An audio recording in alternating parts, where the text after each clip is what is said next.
What is up guys, it's your boy Solheim here, back with another classic WoW video for Season of Discovery. Now Phase 2 is approaching really fast. It is speculated to come out in middle of January, late January or early February, which means we're about like half a month to a month away from the launch of Phase 2. With that, a lot of people are starting to prepare for Phase 2 and looking at what they can do that right now that you can benefit from in Phase 2. So today we're taking a look at what you can do right now to prepare yourself for the launch of Phase 2 when that comes out. Now for this one we are reacting to Jerome's most recent video called My Secret Season of Discovery Phase 2 Prep Plans for WoW Classic SOD. So without further ado, let's just get into it, and if you want to watch the entire video without me commenting over it, then the link will be down below in the video description so you can check out his video without interruptions, and in this one I'll be adding some of my plans and reacting to his plans as well. Now let's check out Jerome's secret plans for Phase 2. Yo, what is up guys, Jerome here, and today I am unveiling my ultimate Phase 2 prep guide. Exactly what I'm doing with all my characters, all my alts, everything, my investments, how I'm preparing for pre-questing. I've got a 5-step plan on exactly what you should do for Phase 2. So let's get right to it. Alright. Dude, if you pre-quest enough, you can gather enough quests to get to level 27 really fast, by the way. I think, based on some calculations I've been doing, I can get to level 27 in about 15 minutes by pre-questing now. And that is like without an optimal setup. It's just me doing a bunch of high-level quests in a couple of zones. Like, I think he's covering the Horde side here, and I'll try to react quickly with my plans as an Alliance character. And I'll be making my own video with my plans too later down the line, because I haven't really like planned everything out yet. I've done a bunch of quests, but I have like a full list of things that I want to do before Phase 2 that I'll be starting working on probably right about now. So the first thing you need to do is to sort all your characters, all your alts, everything. So I'm working on, first of all, leveling all my characters. So I have a Warlock, I have a Boomkin. And once these characters are all level 25, you also want to get all 12 runes on them as well. You might think maybe getting all 12 runes is not necessary, but a lot of these runes are going to scale very, very well. So for example, on my priest, I have Mindseer right now, and Mindseer really isn't that good right now, but it's going to be much better in later phases with more spell power, with my shadow setup, so it's something I want to get even though I'm not using it right now. One note is that it's just like you don't know which runes are going to be best later down the line, and if you have them now, then you don't have to get them later. So yeah, worth to have. Whether you're leveling or doing runes, they're both going to be harder to do in the next phase. Getting all this stuff out of the way now before people move on to the Gnomeregan raid would be really important. It's also very important to maximize your gear right now. The gear is going to be very important for your leveling and the Gnomeregan as well. One important thing for me as a caster is that I'm prioritizing spell damage even as a healer, because I want to be able to level more quickly. I'm going for as many disc pieces as I can on my priest right now, but I'm also going to be saving up different pieces at higher level brackets. There are tons of greens and blues in the auction house that are really cheap because nobody can use them yet. I am holding back a little bit because I want to have a lot of gold for the part 2 of our plan. Part 2. There is a lot of cheap gear in the auction house, like both holy spell damage and shadow spell damage, that barely sells for anything. So if you do want spell damage, then there's a bunch of easy greens that are like under a gold per piece. It's worth like snatching one of those up. 2 of our plan for prepping for Phase 2 is to farm as much gold as humanly possible. Of course, having at least 80 or 90 gold for your mount is very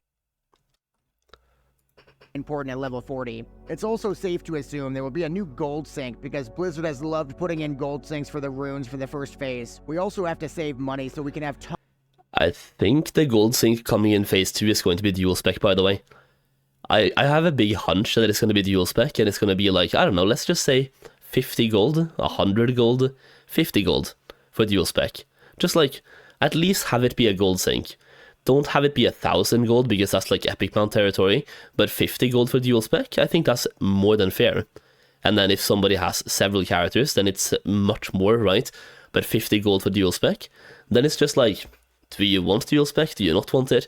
It's a choice you have to make. If it's like 1 gold, then everyone's going to get it and it's basically free. But if it's 50 gold, then you have to kind of earn the dual spec. Tons of different consumables for the new Gnomeregan raid, for the new leveling as well. I mean, if you're doing something like a Scarlet Monastery spam, you really want to make sure you have tons of mana potions to use. That's my and cat not just jumping on the those cheap keyboard. lesser ones either. I also want to have as much storage as I possibly can have, and obviously the Dark Moon storage box is a great start with 14 slots. Yeah. But you can also get the Journeyman backpacks right now for about 40 gold each if you have the gold for it. It seems like a huge investment, but having more bags means you can store way more expensive items that drop in the next phase. One last note on gold is that I'm also saving up a lot of gold so I can get pre-bis for No Morgan as well. One more thing about the bag space is that, for example, if you're pre-questing, you need a bunch of space for quest items in your bags, which means you kind of need big bags to begin with, and the bigger bags you have, the less vendor trips you have to make, which means you save time, and you have more uptime. Doing dungeon farming, questing, whatever you're doing, there's less time spent going to the vendor. It's really min-maxy for sure, but yeah, big bags, thumbs up. And chance and everything I need for the actual raid itself. Hopefully I'll be one of the first people to enter the raid, and that's because I have a really good plan for part 3, which is pre-questing. Ooh, Before we get to pre-questing though, one thing I've done is I've gone out and gotten every single relevant flight path I can. So with STV being so important for things like the Gurabashi Arena, as Alliance you'll definitely want the Booty Bay flight path. As Horde you'll also want the Booty Bay flight path and the Grom Goal flight path as well. Yeah, smart. With Zolfarak being relevant, I also want to have the Tanaris flight path. And of course just everything you might need, things like the Hillsbred flight path, or Desolus as well. That's a key area I'm going to spend a lot of time in. On top of getting your flight pass, you also really want to plan out your leveling route. The big question is whether you're going to use Scarlet Monastery for your main source of leveling XP. There are some groups that will be able to one-pull the entire dungeon in a matter of minutes, and they're going to get a huge XP advantage. If you're playing a class... I've had like a conversation about this on my streams, because if Scarlet Monastery is the raid in phase 3, for example, if they scale that up to level 50, then will it be available in phase 2? Because we had Nomer being a raid in phase 2, and that's not available in phase 1. So if SM is not available in phase 2, then how are people going to level? Is it just going to be RFK into RFD, or what's up? Personally, I think it will be available, but hey, we'll have to wait and see, I guess. But if it is, I think a bunch of people will just be spamming Scarlet Monastery all the time. Class that's worse for spamming dungeons like an Ellie Shaman, you might want to just consider questing instead. Yeah. That being said, no matter how you approach the leveling, having a pre-questing route is very important. Below the video, I've linked a very good pre-questing guide from my friend Alenia. Ooh. It's Alliance only, but it'll get you to almost level 28 with just pre-questing. Perfect. I've also included a link to a Reddit post below the video to give you it's almost level 28, because you can have 20 quests that lead into, like, you can have 20 quests pre-completed, but some of them can be hefty quest chains. Like, for example, if you do the, if you only do the last quest from Stockades, that is one quest, but it unlocks like 7 more quests, which leads to the ring quest and gives you 3.7k XP by itself. A bunch of quests leads to hefty quest lines that take not at all any time to do and just gives a bunch of XP. And then you can have hand-ins as well, like quest items you pick up that starts a quest that you hand in, and just cooking quests as well. Literally going somewhere and handing in cooking materials, and that's a quest. So even though you can only have 20 quests, you can have more like 40 or 50 quests, but only 20 actual ones. It's kind of cool. Level 28, wow. More inspiration with all sorts of items that begin quests. That's because there are way more than 20 quests you can save up with pre-questing. Yeah. Pre-questing isn't the only thing you can prepare in advance though, because you can actually get all your profession set up as well in advance. We have to speculate a little bit here, but 225 is the max expected level for phase 2. One thing you can do, which is what I did, is you can go on your favorite profession guide website, whether it's Wowhead, WoW Professions, whatever it is, and you can go and look at exactly what they recommend you do from 150 to 225. For example, with engineering, you can already have the bronze framework and the explosive sheep completely ready to go in terms of materials. You can also have recipes like the Spell Power Goggles Extreme just ready to go if you can get them cheap on the auction house. A quick gold making tip here as well, by the way, just buy any of the materials used in the early crafts. They're going to skyrocket. You can double your gold easily, maybe triple or quadruple as well. Just look at what people can craft now, or like when phase 2 opens, to skill up and buy those materials. You can easily make some gold on that. There are also some very cheap vendor recipes you can get in advance, things like the Deadly Scope from STV or the Goblin Jumper Cables. Another popular profession will be first aid. You can already get most of the cloth you need to max it out, which is silk.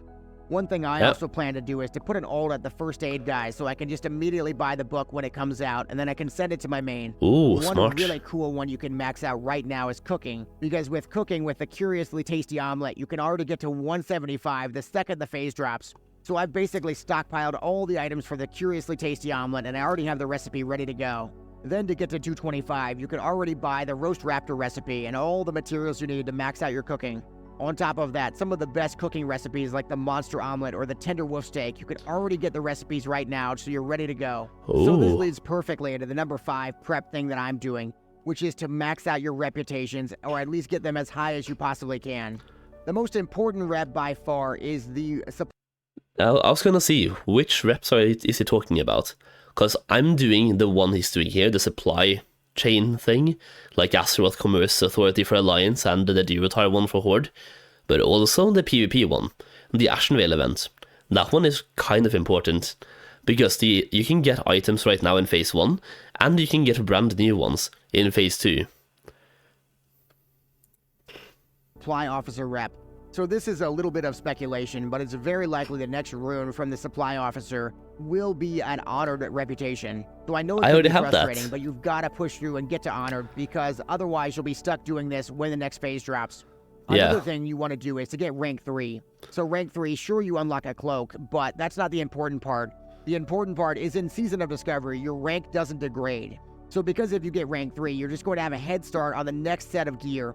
It only will take you a matter of hours to get rank 3, so I highly recommend you do it. This next step will not take a matter of hours, which is to max out your Warsong reputation and get exalted. So the reason you want to get exalted is there are some insanely good rewards in the rest of the epics. phases.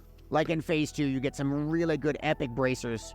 And so the key here is that you can do most of your reputation with just the Ashenvale event. Then you can finish off Exalted with Warsong games, and I know it'll take a really long time, but it is a huge advantage going to the next phase. So this is basically my entire Phase 2 prep laid out for you. Another project I was working on was maxing my Timbermaw rep, or at least getting it to Revered. Though I wouldn't really recommend doing that right now. I did end up getting the Furbog Medicine Pouch, which is pretty awesome to have right now. If you'd like to see maybe a short on getting the Furbog Medicine Pouch, I can definitely put that out. Yeah, please do. Hit the subscription button. It really helps me a lot. And then check out my gold making video on how I made over 900 gold. We've already checked that out. Yeah, we have. Discovery. A very good video with Darkmoon Fair coming back again. You can make a ton of gold. Now, he did mention the Ashenvale PvP reputation in his video on the Warzone Gulch part, but I just want to re-emphasize this. Like, we're getting these runes right here for level 20, but we can also get these runes for level 40, which are twice as good, like the trinkets here, right? 20 magical resistance and 7 stamina versus 10. So you can get a much bigger trinket upgrade only for having friendly. And then at Honored, once again, you can get brand new necklaces, rings and backs at level 18 right here, then level 28 and 38 again, and 48 as well. So like in Phase 2, you can get these ones right here, giving you a pretty good upgrade, I would say. Like the ring, for example, is a +2 spell power, I think. Yeah, no, +8. Plus 4. +4 spell power over the old one. And then you have this one with +12. So that's pretty huge. And then you have the weapons, and then at Exalted you have these bracers, level 40 bracers, for example, 16 spell power for cloth, and then these for leather, and these for mail, and these for plate. And you have the same ones at level 50 and at level 60. So you're doing yourself a favor by doing this right now in Phase 1. You will get an epic in Phase 2, Phase 3, and Phase 4. And the thing is, these are already here, like the Exalted rewards, Honored and Friendly.